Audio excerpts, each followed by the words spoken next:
ka-Unbettable Channel dito sa Unbettable Channel sa YouTube. 2026 na nga at ako'y humihingi ng pasensya. Dito parating lang ako humihingi ng pasensya sa medyo natagalan po nating pag-upload ng ating mga episodes. Then alam nyo na, nung December, bukod sa ang dami ng mga pangyayari na hindi natin maiiwasan, nagkaroon naman tayo ng sakit.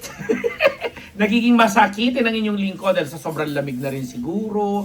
Alam mo yung trangkaso, sipon, kaya kayo po mag-ingat-ingat kasi may mga nababasa ako, di ba doon na parang hanggang mga March, April pa yata yung yung lamig na nararanasan ng buong bansa ngayon dahil parang alam mo yon yung ibang parte ng mundo na natutunaw yung mga yelo and everything, tapos parang lumayo daw yung araw sa earth or something, di ba? Kaya mas malamig ng ilang porsyento ang nararanasan ng buong mundo, di ba? Na doble kumbaga. So anyway, dahil New Year pa rin naman at ilang araw pa lang naman po sa buwan ng Enero ay na-extend nga po pag-uusapan natin ngayon, na-extend ang pagpapalabas ng mga pelikulang kasali sa Metro Manila Film Festival 2025 kasi from 2025 na showing na dapat mag-i-endong January 7, na-extend po siya hanggang January 14. Siguro by the time na napapanood nyo to or baka nakakahabol pa kayo sa mga ibang pelikula na talagang ipinalalabas ngayon sa ating mga sinihan. And unofficially daw talaga, ang mga pelikulang pinag-uusapan na parang umabot na sa 300 million gross ay ang Call Me Mother na pinagbibidahan ni Vice Ganda at saka ni Nadine Lustre. Ang Call Me Mother ang third best picture sa MMFF at ito rin ang nagbigay ng Best Actor Award para kay Vice Ganda at Best Child Performer naman dun sa bata si Lucas na Andalio at marami pang mga magagandang eksena, magagandang bagay na naganap kasi nga although sinasabi na ito rin yung pinakamababa na record na gross ng isang Vice Ganda movie, patuloy pa rin itong rumaratsyada sa takilya dahil ang alam namin, di ba, bilang ito'y Vice Ganda movie, ipapalabas ito sa iba't ibang panig ng mundo. At mix nga ang reactions. May mga nagsasabing hindi maganda, may mga nagsasabi namang pinakamagandang movie ni Vice ito. So halo-halo. Ako personally, hindi ako makapag-comment kasi hindi ko pa yan, hanggang ngayon, hindi ko pa rin yan napapanood. But, congratulations. And then, nandiyan din na pinag-uusapan din ang only horror movie na Shake, Rattle, and Roll, Evil Origins ng Regal Entertainment, na lumampas na rin ng 100 million ang gross niya. And again, mix nga ang reactions ng mga nakanood na dahil sa nasabi nila na maganda, may nagsasabi naman na hindi, may nagsasabing isang episode lang talaga yung nagdala. So again, hindi kami makapag-comment dahil puro trailers lang yung napapanood namin at puro mga kwento lang ng ating mga kaibigan. Ngayon, nandiyan din yung Anne-Marie na pinagbibidahan niya ni Angelica Panganiban, Zanjo Marudo, Eugene Domingo, si Tom Rodriguez na nagwaging Best Supporting Actor, and supposedly nga dapat si Angelica Panganiban daw yung talagang shoe-in for the Best Actress Award, but nasilat siya ng isang bata na may person with Down syndrome na bida doon sa pelikulang I'm Perfect na siyang nanalong Best Actress. Pero sa ganda ng mga reviews, especially syempre, kami naniniwala kami sa obra ni kaibigan direct Jeffrey Heturian, ay talaga namang kakaiba, lalo pat ang pinag-uusapan dito yung issue ng annulment, di ba? And si Eugene Domingo nga, yung sinasabing pinakamahigpit na nakalaban ng ating kaibigang si Tita Odette Can na nanalong Best Supporting Actress naman para sa pelikulang Bar Boys na yung After School. Ito yung pangalawang Bar Boys movie na dinirect ni Kip Obanda na tinatampukan ni na Carlo Aquino, Rocco Nasino, Enzo Pineda at si Kian Cipriano. Plus, ito na nga pinag-uusapan ng napakaganda, napakahusay na performance ni Will Ashley. Although, para sa mga ibang kritiko na sinagsasabing dapat siyang naging Best Supporting Actor kasi ang nanalo is si Tom Rodriguez, may mga nagpapatunay naman na talagang parang kulang pa kasi daw parang hindi naging consistent yung klase ng arte. Although yung husay at husay pag-usapan, maraming papakita at sinasabi nga nila na parang si Will Ashley na daw yung parang susunod na Joshua Garcia in terms of or in terms of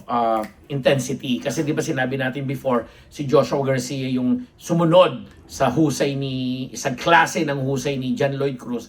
Ito naman daw si Will Ashley ang may ganong kapasidad na sumunod din naman sa husay ni Joshua Garcia. Mga ganong chika.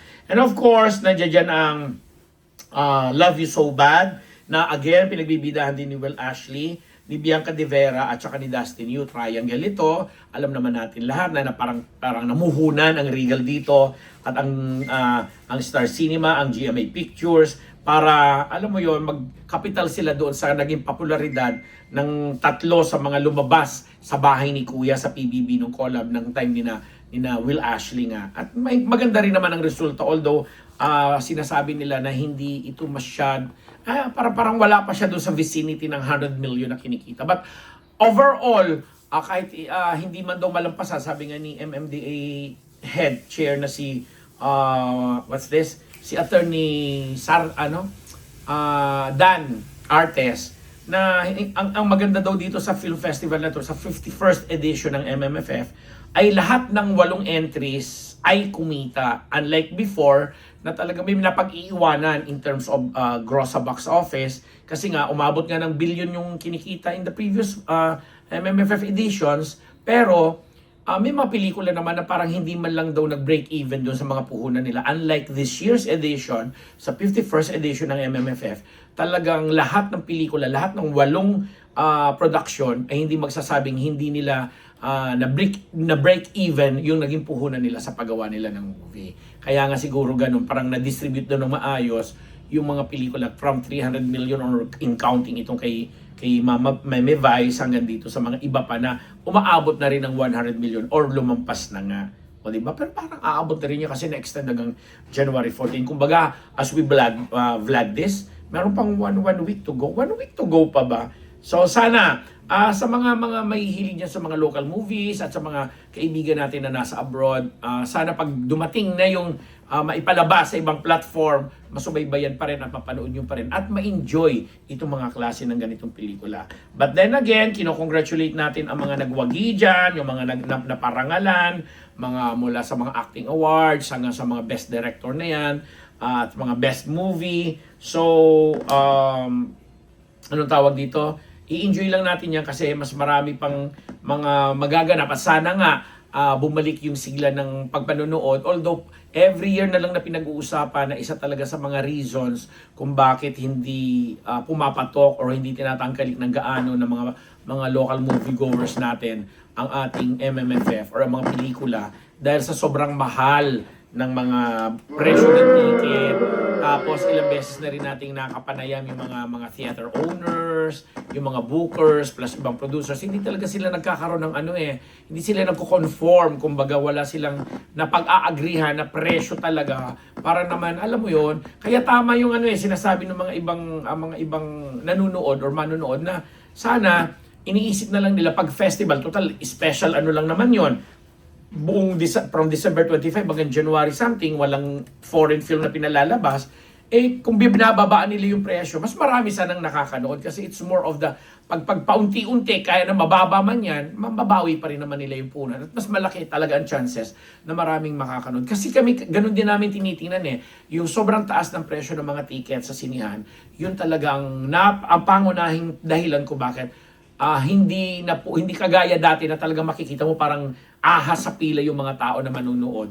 Pangalawa, yun ang nga sinasabi rin ng mga iba na naghahanap sila ng kakaibang kalidad. Although, it mix nga pagdating sa quality kasi nasa pagtingin naman natin yan, may mga nagsasabing basura yung pelikula ni Vice Ganda, may nagsasabi namang napakaganda, yung pinakamaganda, at nai-enjoy na mas marami.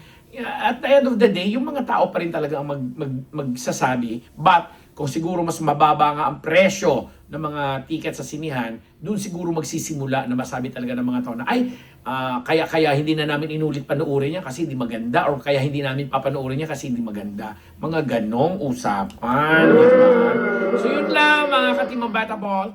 Wini-wish po namin kayo ng Happy New Year at again, pangalagaan po natin ang ating kalusugan dahil, di ba, walang mas mayaman, walang mas mamahal pa, o di ba, kundi pangalagaan po ang ating health, di ba? Ang ating health being, ang ating pagiging masinop, masipag, at higit sa lahat, nagmamahal sa ating mga sarili. Ako ang inyong lingkod, Papa Merabal Amet Nabus, nagpapasalamat, pati na rin sa mga walang sawa naming sponsors. Sa inyong lahat, sa susunod ko na kayo isa-isahin. Thank you.